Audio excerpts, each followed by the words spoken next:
Super, ben, bienvenue Anne, c'est un plaisir de t'avoir avec nous Merci. aujourd'hui. Et Merci beaucoup. ben, c'est un plaisir, on se réjouissait, Hélène et moi, de t'avoir et de pouvoir ben, inspirer et partager ton expérience avec tous les auditeurs et auditrices qui vont nous suivre au mois de mai. Juste pour le contexte, donc pour accueillir ce mois de mai où dans plus de 60 pays, on va célébrer les mamans, on a décidé de Mhm. sélectionner 4 femmes qui sont extra, qui sont formidables, de plein d'endroits différents. On a une personne des États-Unis, du Moyen-Orient, de Suisse, et puis toi de France. Mais on les a choisies parce qu'elles nous ont inspirées. Elles nous inspirent encore, et on est sûr qu'elles vont inspirer nos auditeurs et auditrices pendant ce mois. Pourquoi on a fait ça? C'est on voulait faire quelque chose de nouveau parce qu'on parle beaucoup de la cinquantaine, et on voulait vraiment partager ce changement qui se passe dans le monde maintenant, mais le mettre avec une couleur un petit peu différente et montrer que c'est super cool d'avoir 50 ans et 60 ans et 70 ans, etc. Et bah, dire aux employeurs, aux start-upers, aux Jones, aux Johners, qui risquent d'être un petit peu bousculés par ce qu'ils vont entendre pendant ces séances d'inspiration du mois de mai. Toutes les personnes qu'on a sélectionnées bah, illustrent aussi le modèle Vouzout que tu connais bien puisque tu as lu Mhm. notre livre, donc Wake Up, Absolument. Shake Up, Thrive, et Mhm. des personnes qui embrassent la vie avec grâce, avec humour, avec professionnalisme, hein, qui s'épanouissent à la fois dans leur rôle de maman, dans leur travail et aussi dans leur féminité, Mhm. et qui soutiennent le message et l'approche vous autres pour bousculer un peu les mentalités, réveiller la conversation qui ont lieu maintenant sur l'âge. Donc, un grand bienvenue à toi aujourd'hui, Anne. Merci beaucoup d'avoir pensé à moi. L'exercice est très intéressant et je me réjouis également d'y participer. Et je peux te Alors, dire que la réflexion n'a pas pris longtemps. Dominique était tout de suite convaincue par toi, exactement. par, Exactement. par ton inspiration, j'avoue. Voilà.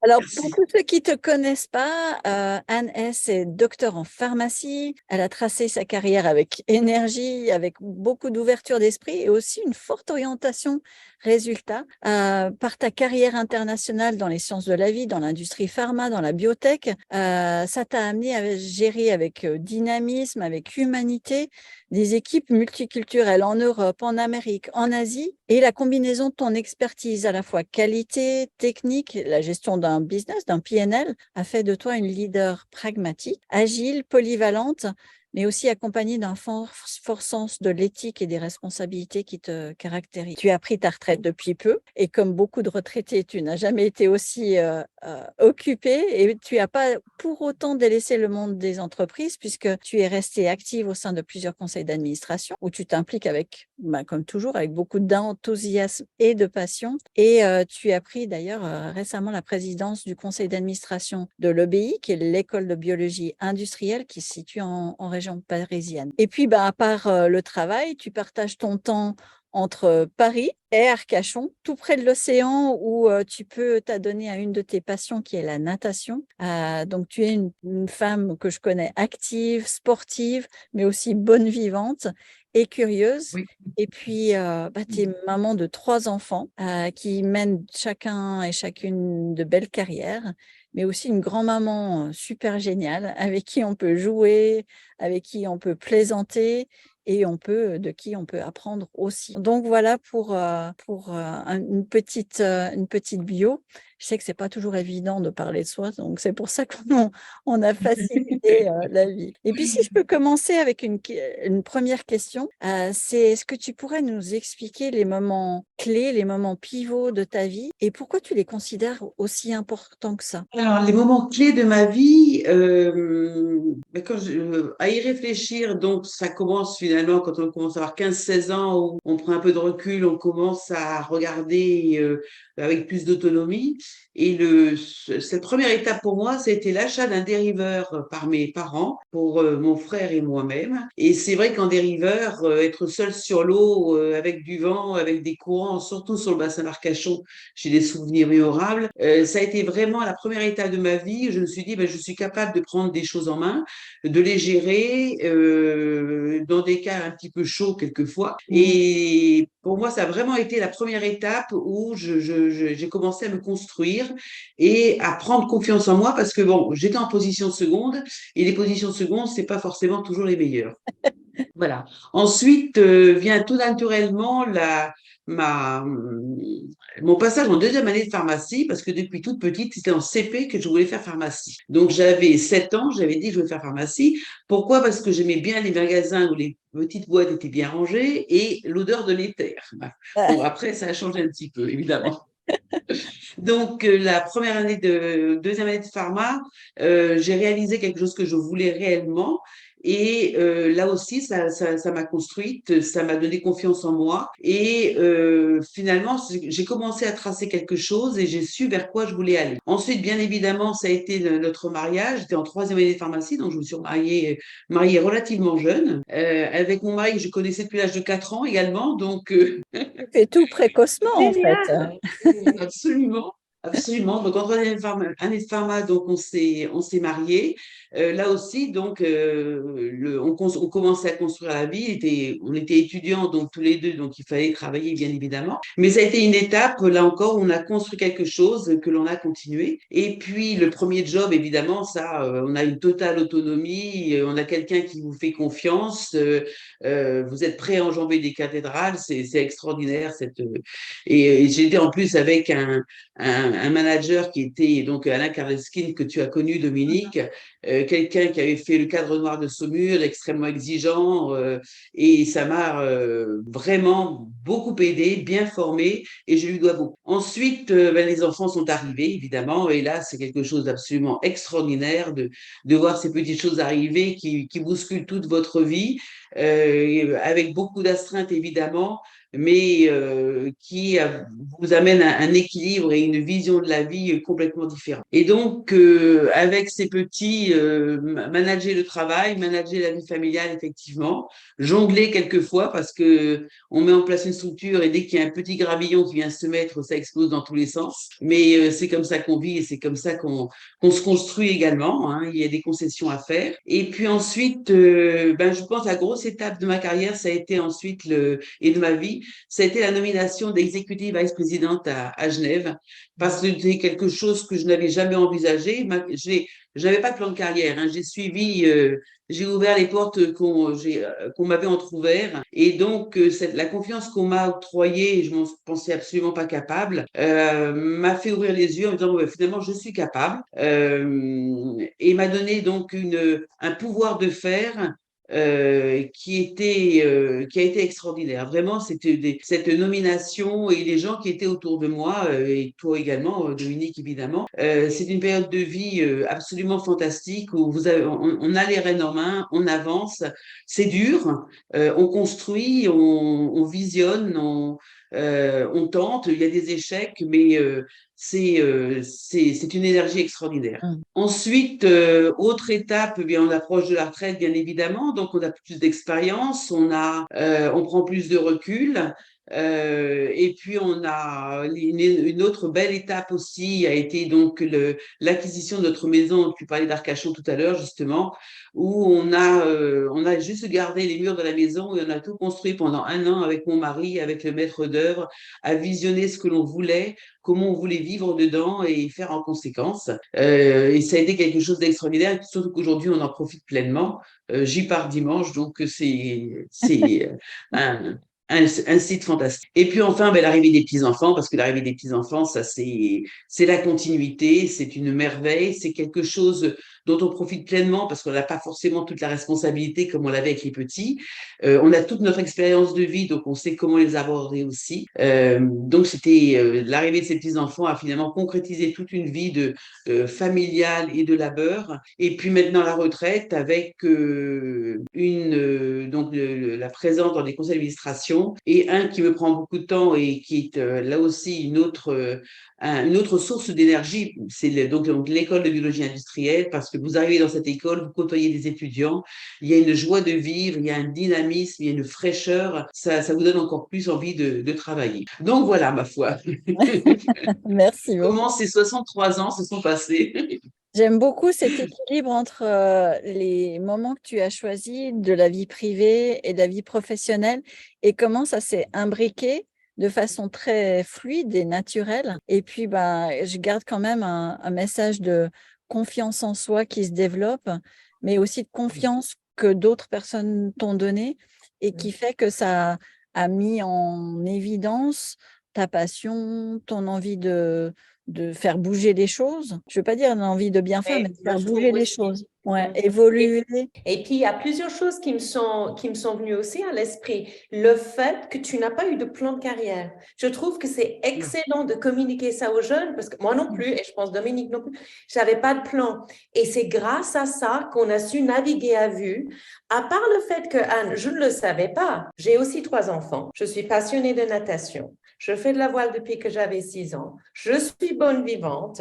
J'ai aussi mariée. Et puis, on a plein de choses en commun. Ouais. Donc, ça m'a vraiment inspirée. Je me voyais dans ton histoire, tout en étant très différents. Et puis, moi, ce qui m'inspire, ce que j'aimerais savoir, c'est, donc, nous, les deux, on a 3 enfants, 6 enfants entre nous. Comment est-ce que tu penses tu aurais géré les choses différemment si tu n'avais pas eu d'enfant ou pas, peut-être que tu ne l'aurais pas fait différemment. Est-ce que ça a changé quelque chose dans ce non-plan de carrière? Alors, si je n'avais pas eu d'enfant, bon, déjà, j'aurais peut-être fait plus d'humanitaire, quelque chose demandant encore peut-être plus de temps, évidemment. Si j'avais fait cette carrière sans enfant, je crois que j'aurais moins bien fait. Parce que le fait d'avoir des enfants oblige à un équilibre de vie, une hygiène de travail qui fait que lorsqu'on est avec les enfants, on est avec les enfants. Et quand on quitte le travail, on va avec les enfants, donc on ne pense plus au travail. Et quand on est au travail, on a quitté les enfants et on est dans son travail. Et ça apporte un équilibre de vie et une hygiène de vie avec la nécessité finalement d'optimiser au mieux tous les instants. Avec les enfants, on se doit d'être un modèle également, donc de loyauté, d'honnêteté, de dynamisme, d'énergie, de passion. Et tout ça, finalement, ça fait un mix qui est un parfait équilibre. Donc, je pense que sans enfants, le fait d'avoir des enfants m'a permis de pondérer, parce que je suis un petit peu passionnée, donc c'est vrai que le travail, j'aurais pu rester beaucoup plus longtemps, et je ne suis pas sûre qu'en restant plus longtemps au travail, on est meilleur. Bien Ça loin. t'a poussé. Et tu sais, ça me fait penser à tu l'as peut-être lu, l'athlète d'entreprise. Donc, l'idée de l'athlète d'entreprise, c'est comme Roger Federer. Il n'est pas le meilleur tennisman parce qu'il fait que du tennis. Il est meilleur tennisman parce qu'il fait du tennis, il fait du judo, il fait de la méditation, du yoga, et ça le rend le meilleur.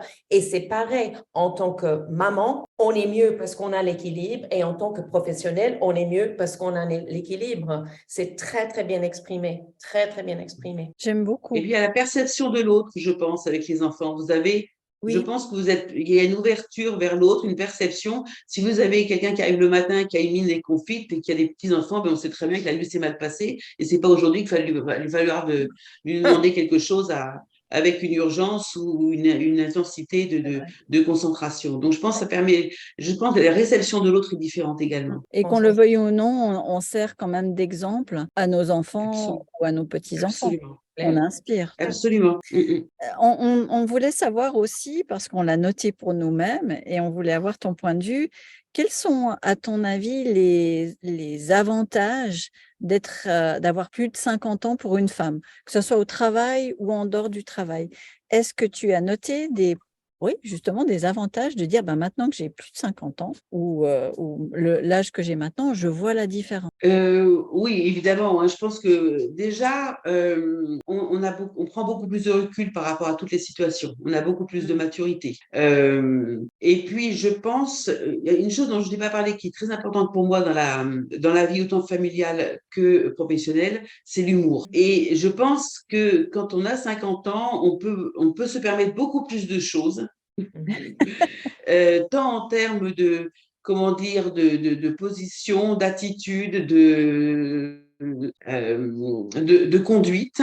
Et vous avez une maturité et peut-être aussi un besoin de transmission Mhm. qui est beaucoup plus présent et qui permet de travailler d'une façon beaucoup plus optimum. Je pense on a une puissance de travail qui est vraiment optimisée.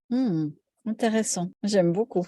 Oui, et puis cette idée de rendre, c'est quelque chose qui revient constamment, on le remarque avec nos collègues, avec Oui.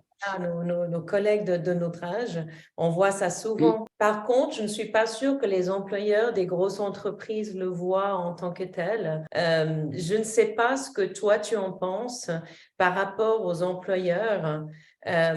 Est-ce que tu penses qu'il y a quelque chose que les employeurs pourraient faire différemment pour rendre la vie plus, je ne vais pas dire plus facile forcément, mais plus adéquate, mieux pour les femmes, les mères notamment plus âgées? Parce qu'il y a aussi cette situation sandwichée souvent entre Absolument. les parents, les enfants, enfin voilà, ça peut être très... Oui, mais à la limite, bon, je pense que les mères plus âgées, c'est un phénomène dans le temps Mhm. qui évolue. Donc, à la limite, pour ma part, je n'accorderai pas plus d'importance à une mère de 50 ans qu'à une mère de 30 ans. Il y a une situation qui est gérée plus ou moins facilement selon l'âge, effectivement, mais je pense que la position est la même et comment dire, j'octroierai la même vision de la personne, qu'elle ait 50 ans, 60 ans ou qu'elle soit jeune. Elle a des enfants, c'est difficile, ça apporte un équilibre. Je pense qu'il ne faut pas trop juger par rapport à l'âge. En revanche, je pense que pour l'employeur, quel que soit l'âge, on jongle avec le temps, c'est évident. On a peu de temps et moins on a de temps, moins on s'octroie de temps. Et je pense que ce que j'ai connu à la SGS, justement, pour citer la SGS et ce qu'on a fait avec Dominique, il y avait ces cours de yoga, des cours soit de vraiment sportifs ou plus orientés méditation, spiritualité. Et je pense que pouvoir permettre à une personne entre midi et deux, parce que le soir elle ne le fera pas, ou pas forcément, on aura moins de le courage, entre guillemets, de le faire ou l'énergie. Mais pouvoir proposer à quelqu'un de pratiquer différents sports, pouvoir se trouver, tous les sports ne conviennent pas à tout le monde. Donc, identifier celui qui vous fait du bien et celui qui vous permet justement de récupérer un peu et de plus profiter de chacun des moments, que ce soit avec les enfants ou au travail, et donc être optimum dans ces moments-là. Et je pense que ça, c'est quelque chose qu'on pourrait réellement, qui pourrait vraiment être profitable à toutes les personnes. Euh, à la limite, c'est presque un devoir de la part de l'employeur de donner un nouvel outil qui permette justement de mieux performer. Le mot Mhm. performance, il existe, il faut l'employer, de mieux performer et d'être également mieux dans sa peau pour le quotidien. Oh, elle Après, prêche ma parole, hein, Dominique, Bah elle oui, prêche c'est ma clair. parole. Et de prévenir les maladies auxquelles nous sommes confrontés aujourd'hui dans l'entreprise, Absolument. que ce soit le burn-out, le stress, etc. Et toute la maladie les maladies qui en découlent, on le fait en prévention. Et d'ailleurs, on en a beaucoup parlé avec Dominique, en prévenant aussi ces départs. On attire du monde, les jeunes l'exigent aujourd'hui. En tout cas, c'est un très, très bon conseil. Et de laisser la place justement que l'entreprise laisse la place, le temps, à justement Et facilite. d'un rééquilibrage pendant la journée, pendant la semaine, pour pas être toujours, comme tu le disais avant, dans la performance, mais la performance qui est toujours je veux pas dire en apnée, mais qui est toujours en continu. C'est il y a des moments pour souffler et il y a des moments pour performer, et on performe mieux quand on a un meilleur équilibre, ça c'est clair. Et prendre conscience de sa personne, de son attitude. Je me souviens de réunions un petit peu difficiles qu'on a pu avoir, où on s'aperçoit que tout d'un coup, on est en apnée. On était réellement en Et on apnée, on respire a les plus. jambes croisées. Absolument. Et je pense que ça, même dans le rapport entre individus, déjà, c'est quelque chose qui peut être exploité et c'est pas bon non plus. Et je pense qu'on a une meilleure maîtrise de sa personne, et en face d'une autre personne, je dirais qu'on inspirera plus confiance, et ce sera plus agréable de travailler aussi dans cet état-là.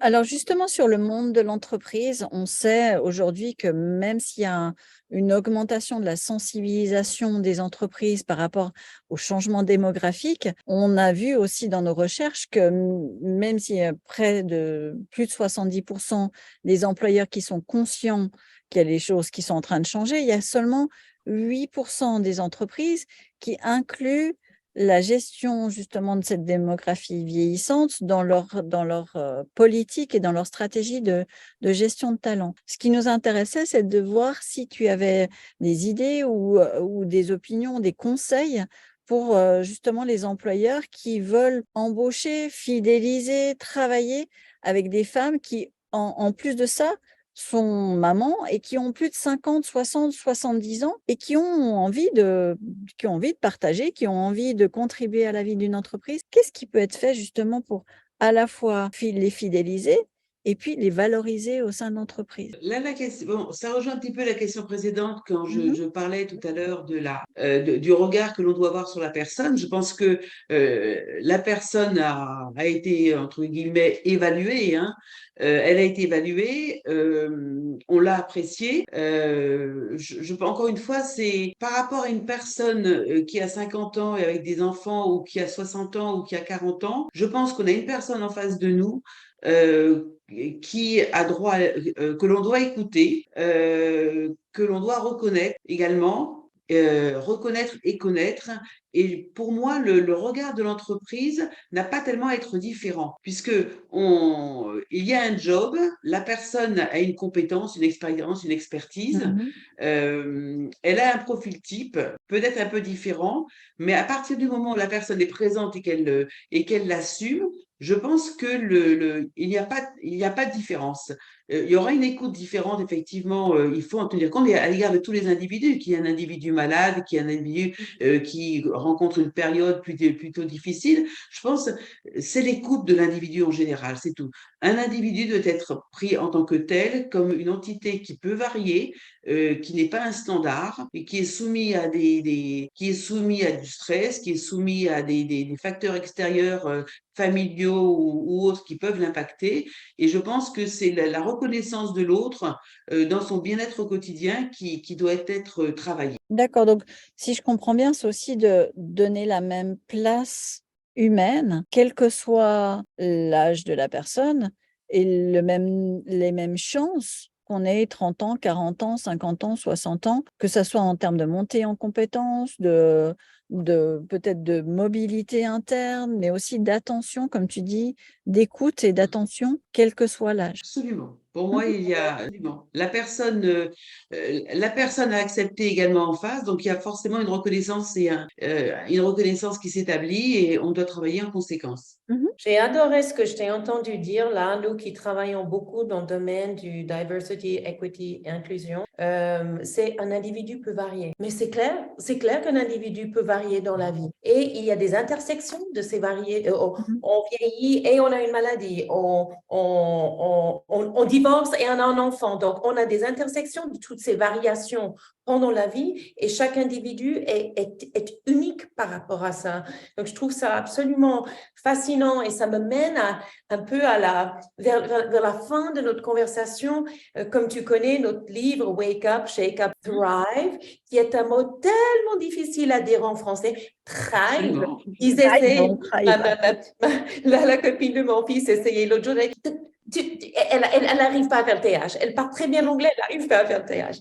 Alors, le mot thrive, ça veut dire s'épanouir. Et comme on a cette variété de l'individu pendant tout un parcours de vie, c'est là où on veut atterrir. Qu'est-ce que pour toi s'épanouir veut dire? Ça se traduit comment aujourd'hui? Et grande question, est-ce différent que c'était dans une de ces autres phases de variété de ton humanité à toi? Alors, c'est vrai que c'est un mot qu'on n'emploie pas très souvent, le mot prospérer, même en français, à vrai dire. Pour moi, alors, par rapport au mot, c'est avancer le mieux possible dans la vie. Et puis après, c'est évident que selon les âges, on va avancer différemment. On n'aura pas la même énergie, on n'aura pas la même expérience, on n'aura pas la même connaissance, pas forcément les mêmes envies. Donc, je pense que prospérer quand on sort de la fac, on est prêt à enjamber des cathédrales, on a toute la vie devant nous, on est plein d'idées, des leurs parfois aussi, hein. Ah oui. Donc je veux construire, je veux avancer, et puis ensuite on veut avancer le plus possible, on va développer, c'est-à-dire que on commence à s'installer et on a envie de progresser, parce il faut toujours progresser, quel que soit le niveau, il faut progresser. Et donc on va progresser en développant. Après, on va progresser par rapport à ce que l'on souhaite, entre guillemets, son idéal. On a tous un idéal. Donc, ça va être peut-être dans une période plus calme, une période plus sereine, où on va pas forcément construire à tout prix, mais au contraire chercher le moment agréable dans tous les instants, finalement. Euh, je repensais ce matin en allant au club de sport, justement, on était les cerisiers, il y avait un merle qui chantait, je me dis, tiens, là, j'entends le merle. Je suis sûre qu'il y a 5-6 ans, j'aurais marché J'aurais zappé très le maire. rapidement, Ah, j'aurais la tête jamais dans le entendu guidon. le Oui, merle chanter. voilà. Et je me suis dit, ben, là, voilà, ça, c'est prospérer, parce que avant je ne le faisais pas, et ça a apporté du bien. Mhm. Alors, pour quelqu'un de très jeune, on va dire, elle commence un peu à radoter peut-être, mais je me suis dit, c'est quand même, j'ai écouté, j'ai entendu, et je ne l'aurais pas fait avant, donc ça veut dire que je change, mais il faut continuer à progresser. C'est J'adore. magnifique, c'est Ouais. magnifique. Donc, il y a En une tout plus cas, grande conscience aussi, on va dire, une plus grande conscience de ce qui nous entoure et de ce qui nous arrive. Absolument, absolument. Mais ça, c'est effectivement, ce sont les années qui l'apportent, hein.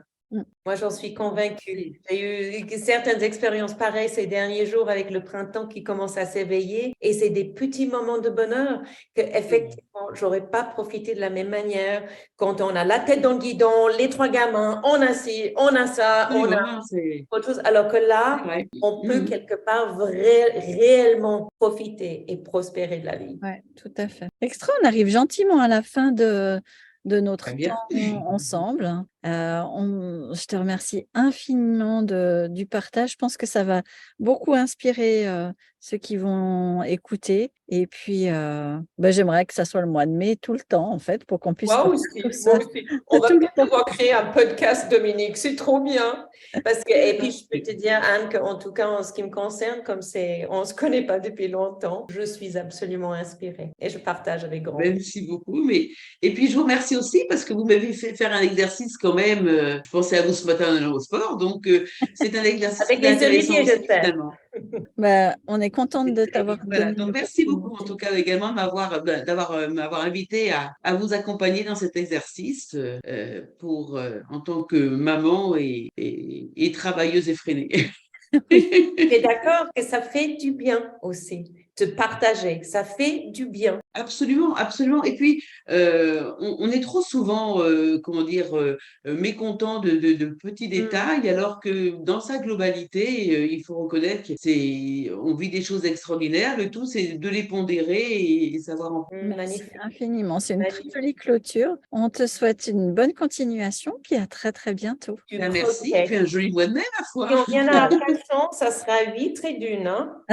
Oui, absolument. Absolument, j'enverrai la photo. Merci Et beaucoup, ben, Anne. merci. Au revoir. Merci beaucoup.